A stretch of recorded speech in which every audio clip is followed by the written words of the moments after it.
The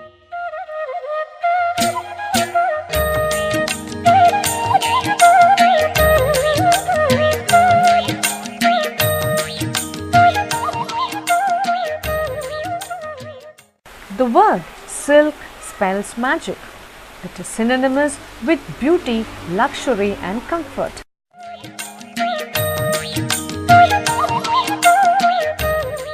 The art of silk making was invented by a Chinese queen by name Si Lingqing 4000 years ago. Later, silk spread across the world through the famous Silk Road.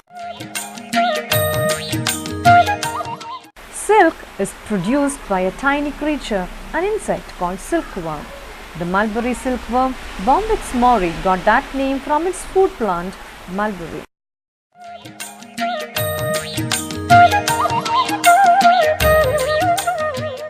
Silkworm, like all insects, has 4 distinct stages in its life cycle. They are egg, larva, pupa and adult moth. Silkworm is a monophagous insect. That is, it has only one food, the leaf of mulberry. Mulberry or morus is a tree.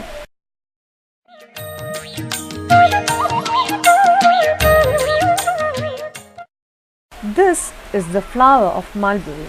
It also produces sweet and nutritious berries which all of us like. The cultivation of mulberry and growing of silkworms is called SARICULTURE. Mulberry is cultivated very systematically for this purpose by farmers. Stem cuttings are planted carefully in prepared soil. Mulberry grows very fast.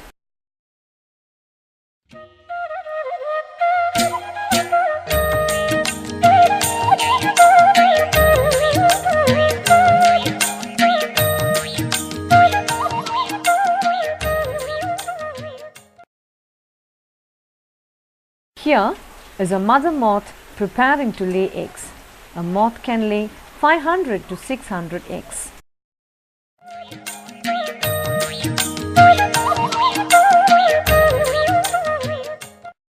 Eggs hatch after 10 days. The hatchlings are so tiny they are called ants.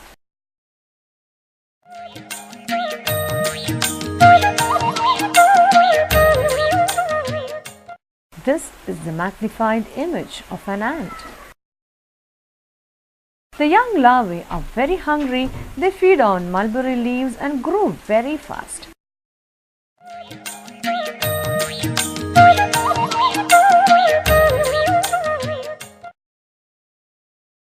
Farmers make specialized silkworm rearing houses like this one for growing silkworms.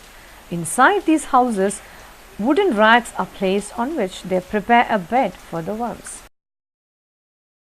Worms spend 28 days feeding and growing. During this period, they pass through 5 stages called instars. At the end of each instar, they shed their skin. This is the picture of a molting worm. At the end of 28 days of feeding, the worms get ready to spin cocoons.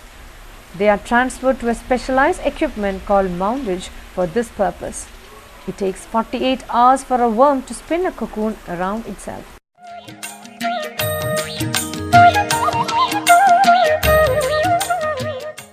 After spinning the cocoon, the larva becomes a pupa and sleeps for 10 days.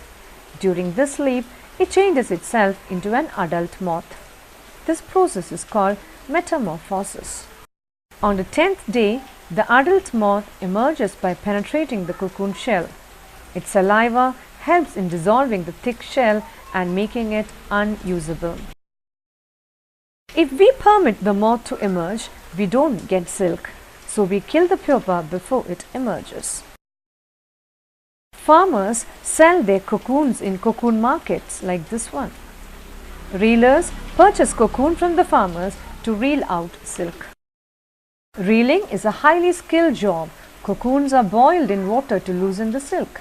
Then the silk yarn is reeled out using reeling machines. The silk is bundled and sold to weavers for making silk cloth. The leftover pupa is a delicacy in many countries.